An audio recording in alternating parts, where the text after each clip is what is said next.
Balls of fire, bigger than volleyballs, came crashing down on the ice layers. Ba-bum! The mages had gotten so much stronger, and their attack was super intense. The explosion was so loud, it even woke up Chul. Chul slowly lifted his head. He heard clanging noises. Soul clank, clank, bang, and saw a blurry scene of ice slayers and black knights fighting fiercely. What is happening? He wasn't sure what was going on, but he knew exactly why he was lying there. Damn! Someone slammed him on the back of his head. That voice behind him, Jin-Woo sung, now totally awake. He felt his hands trembling with anger and embarrassment. Despite everything, he managed to grab his sword. But honestly, there was no way out. He was completely surrounded by ice slayers. If that was how it was going down, then he'd take that jerk with him. His cold, angry eyes scanned the battlefield. There Jin-Woo was, battling an ice slayer, and totally unaware of what was creeping up behind him. This was Chul's moment. He jumped to his feet and sprinted toward Jin-Woo, like a maniac. Aho ah! He bellowed, charging in with a fierce snarl. Jin-Woo, caught up in the fight with the ice slayer, suddenly felt someone rushing toward them. His mood perked up. If it's you. He had seen this coming all along. Chul swung his sword straight at Jin-Woo's neck, with a furious roar. Shut up! Jin-Woo yelled at his boss, who was right in front of him. Chul stood behind him, glaring. Suddenly, Jin-Woo shouted, Igris! In a flash, Igris darted out from Jin-Woo's shadow, and blocked Chul's sword with a loud clang. Chul's eyes turned red with rage. What just happened? He barked, but before he could say another word, Igris plunged his sword deep into Chul's chest. The blade went straight through, poking out of Chul's back. He roared in pain. Chul's back. He roared in pain. Chul's back. He roared in pain. Chul's. Chul's was the type of guy who let his emotions control his actions. Jin-Woo had only talked to Chul for a moment, but that was enough to figure out who he was. Chul glared at Jin-Woo, his face twisted in anger. You, he muttered before collapsing, his last words fading away with his breath. Meanwhile, Igris stepped in front of the boss, blocking his path. Jin-Woo stood over Chul's shadow and shouted, Arise! Uff. A loud scream echoed, and a massive hand shot out of the shadow. Uff. Shadow extraction successful. Uff. Jin-Woo grinned, excited by his success. Awesome. That worked out perfectly. He felt pumped, knowing this could give him an edge in the fight. The final piece of the puzzle clicked into place during this epic boss battle. From Chul's shadow emerged a black knight that was way bigger and stronger than Chul himself. The knight gripped a massive warhammer in one hand, and held up a shield as tall as a grown man with the other. Its presence gave off a super intimidating vibe. Even though things were heating up fast, Jin-Woo couldn't help but be impressed by what he was seeing. He glanced over at the ongoing fight. Igris was struggling to keep up with the boss's attacks. Jin-Woo thought for a moment. He needed a name for his shadow. Jin-Woo's plan was simple. Buy time for himself by respawning. Shashk. Pop. The boss swung its blade, slicing off one of Igris's arms. Oh, this is taking too long. Jin-Woo muttered. He needed a name for the undead creature. It could be anything. Really. Maybe he should just go with Chul Kim. Jin-Woo shook his head. Naming the zombie after a real person felt weird. But then again, Chulpers in English means iron. That was perfect. So Iron Kim. It was his new undead ally. Jin-Woo had picked out the perfect name for his brand new Shadow Soldier Iron. And the rank. Iron LV. 1K Knight rank. That was the same rank as Igris. But Jin-Woo didn't have time to feel proud of that right now. He told himself, I gotta get moving. And then he pointed at the boss and shouted, Iron. His massive frame thudded forward. Stomp. Stomp. Jin-Woo was impressed by how big Iron was, but he couldn't help worrying. Would Iron be fast enough to take on this speedy boss? His worries didn't last long. Iron puffed out his chest and let out a mighty roar. Pitch, etch. Etch. Jin-Woo jumped at the sudden noise as a message popped up. Pitching. Etch. Iron is using skill. Epic taunt. The master of the dungeon has entered a state of aggro. Oh, whoa. An aggro skill. Chul muttered, impressed. As an A-rank tank, he naturally had high-level skills like this one. Iron, who was like Shadow himself, could copy the skill perfectly. The boss spun around quickly, looking fierce. Even though he could have finished Igris right there, He charged at Iron like he was in a trance. Iron used his reinforcement skill to withstand the dagger. Yes, Jin-Woo nodded, clearly impressed. Meanwhile, Igris's cut-off arm started to regrow. Irage black smoke, swirled from the stump, and took shape, forming a brand new arm. The boss kept staring at Iron, completely focused on him. That gave Jin-Woo and Igris the perfect chance to team up and attack together. Heejin watched everything in disbelief, her eyes wide with shock. What was happening felt like a wild dream, so crazy that she didn't even want to try to understand it better. Beside her, Songji hesitated before speaking. Heejin, she said softly, her voice uncertain.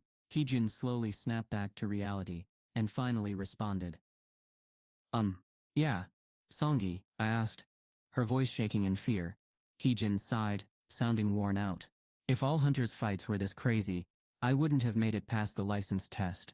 Aimangwan stared at the chaos, his eyes wide with shock. Maybe we're just dreaming all of this. But if it was a dream, it felt way too real and super scary. Heejin watched as dark creatures clashed with magical beasts, her heart pounding in her chest. At the same time, she started to worry about something. Once we get out of here, we'll have to talk to investigators, she said. What were they supposed to tell people? She couldn't even begin to explain what had happened with Jin-Woo inside the Red Gate. After she brought this up, Chugong, who was still on the ground and trembling with fear, struggled to get the words out. Mom. But you know, he muttered.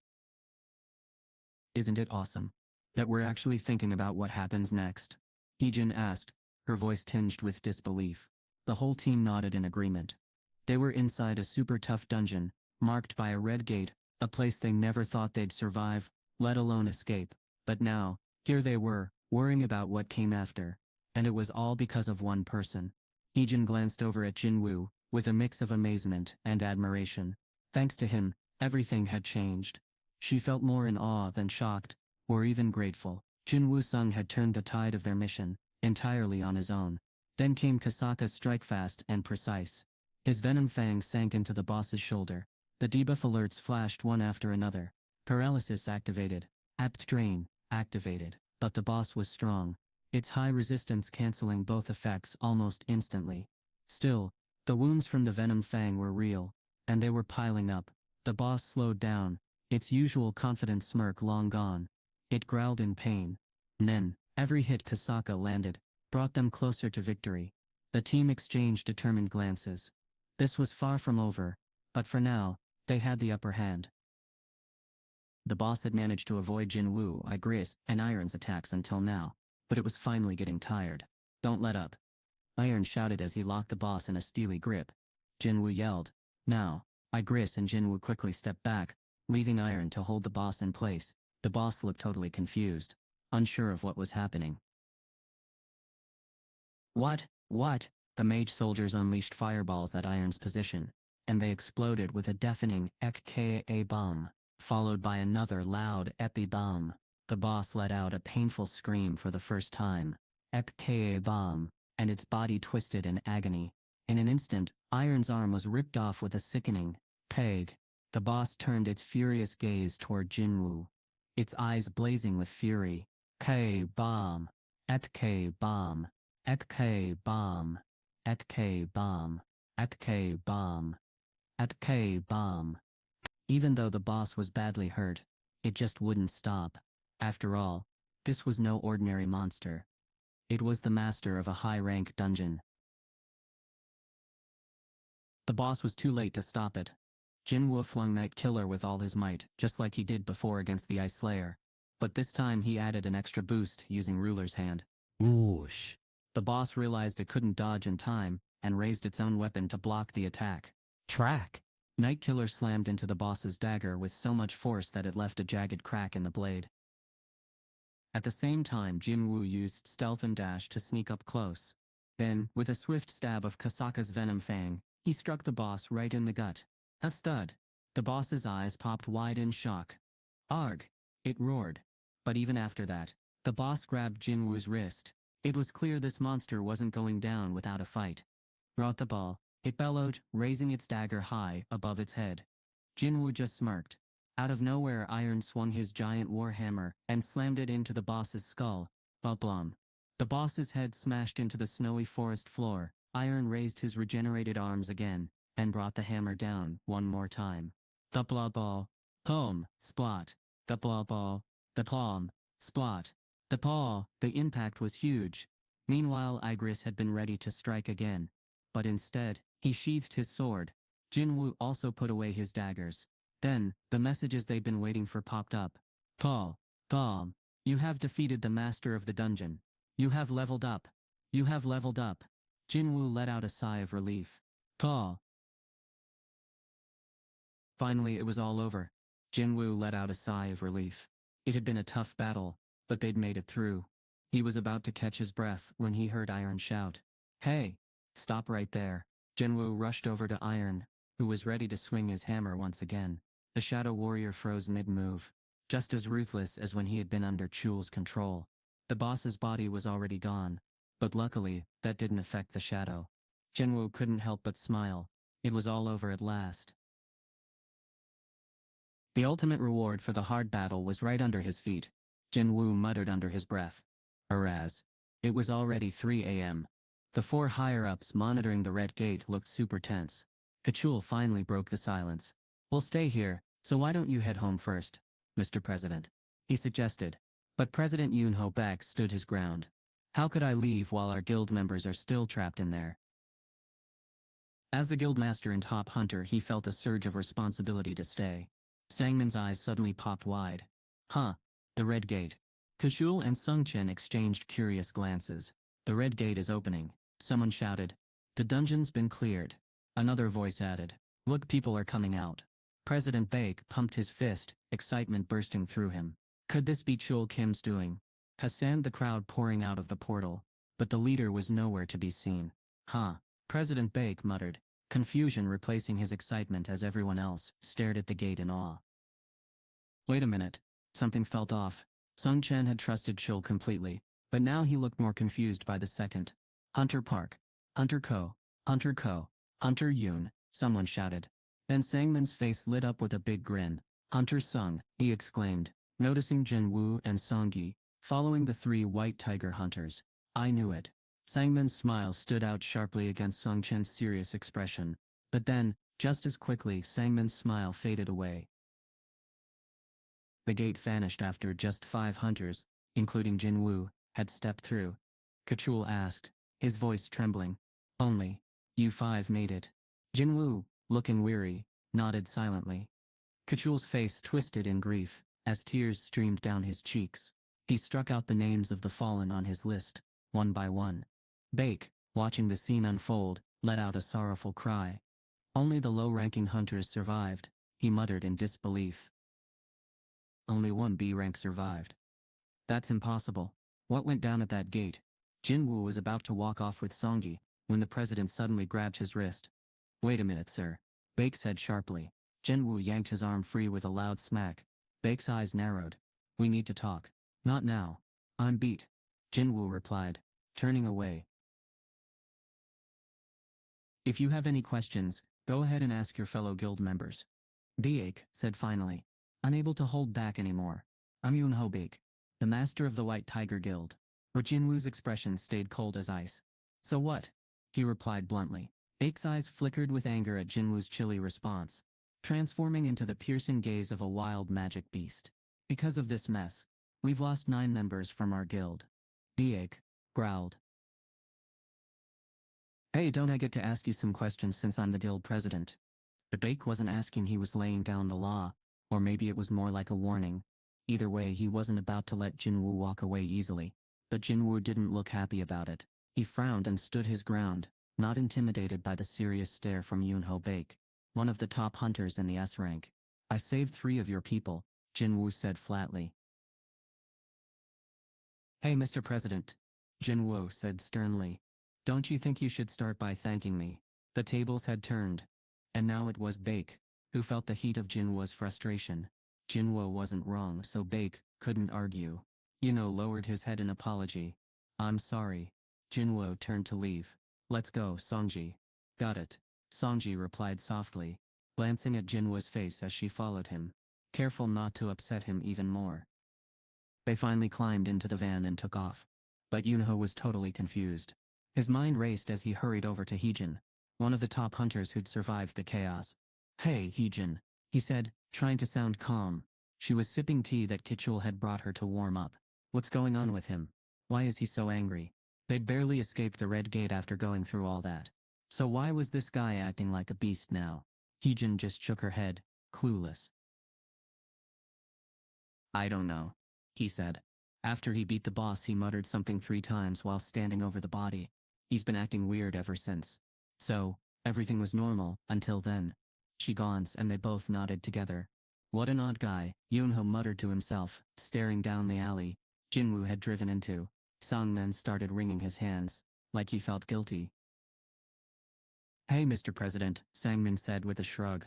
"He's probably just super tired. From what I've seen, he seems like an okay guy." "No, that's not the issue," Yunho replied firmly. Sangmin looked up, confused. "Excuse me?"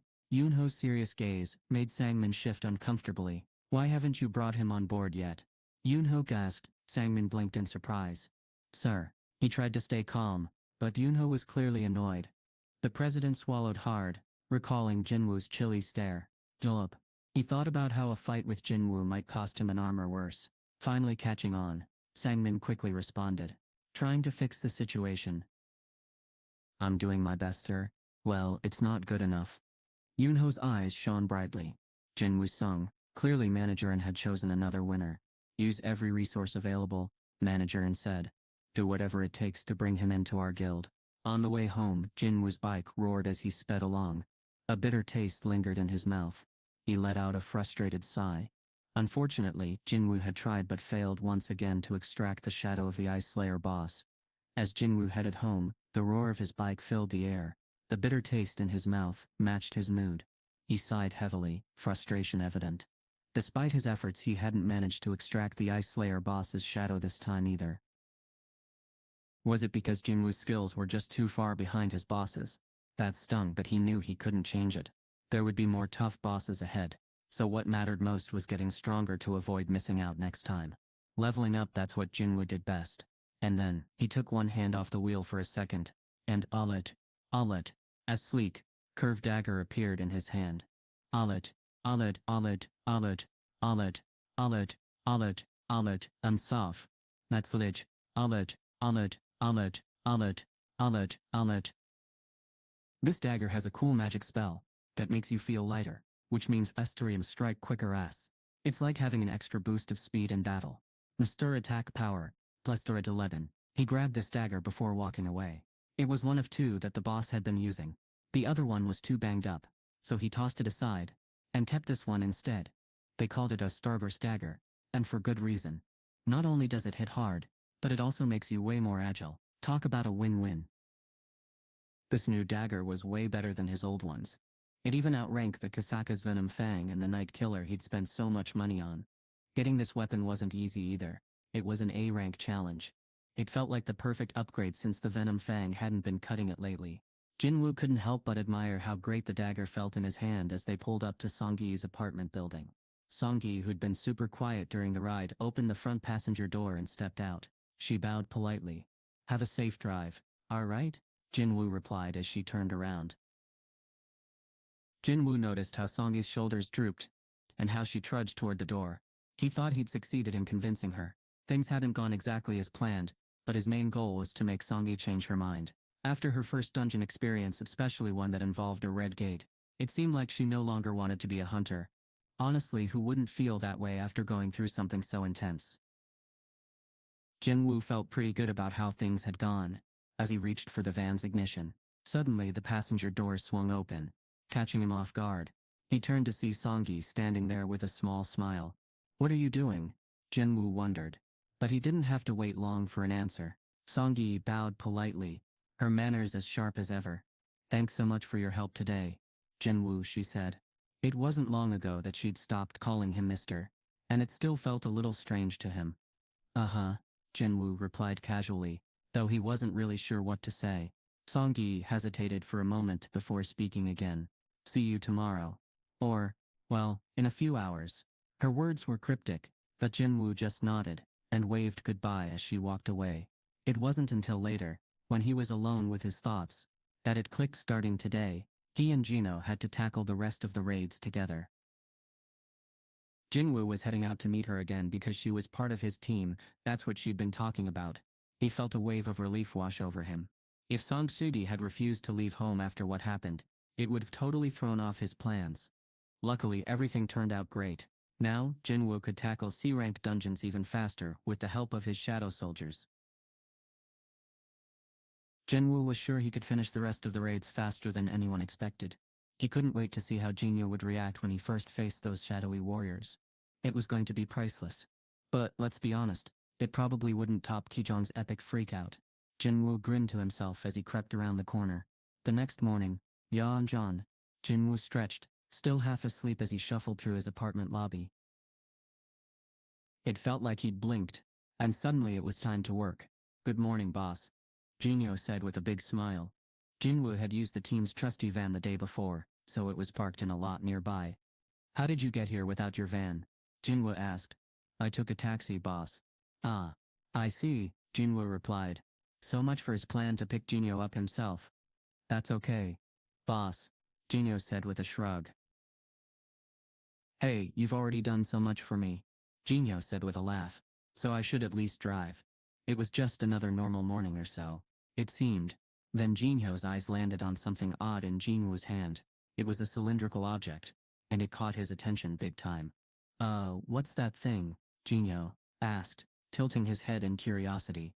Jin-Woo flashed a sly grin, clearly enjoying the moment. "Oh, this. Just something I'll need for the dungeon today." Jin-Woo blinked in confusion. Suddenly he felt a shiver run down his spine. Is that some kind of weapon for the dungeon? He wondered. Jin-Woo's already super powerful. What could this new thing be? Jin-Woo gulped, feeling a wave of anxiety wash over him. He took a deep breath to calm himself and nodded. "Alright, boss. Let's hit the road." "Hold on," Jin-Woo said, pulling out his phone to make a call. "Whoa, what's up?" Jin-Woo asked, his eyes lighting up with excitement. Jin-Woo just nodded, and said, "Sanji's place is on our way, so we might as well swing by." Jin-Woo couldn't help but tease him a bit, grinning from ear to ear. "Meet Songi Han, she's that adorable high school girl who always wore her hair in a neat bun. They're super friendly and he even has her phone number, so yeah, they've definitely become close." From any guy's perspective, Jin was super cool, especially when he takes on monsters with just a dagger. Talk about impressive. It's easy to wonder if Songi might have a crush on Jin-Woo, though the boss doesn't seem too interested in her. Jin-Woo nodded. Jin-Woo was set on getting some answers. "So boss, should I start calling Songi Amon from now on?" he asked. Jin-Woo stared at him, confused. "Wait, did someone spike your drink this morning? What's going on with you?" Usually Jin-Woo was a bit clueless, but Jin-Woo could tell something was off. So you two aren't dating or anything?" "She's just my sister's friend," Jin-Woo said. Jin-Woo scratched his head, trying to piece it together. Then suddenly things clicked. Oh, he finally got it.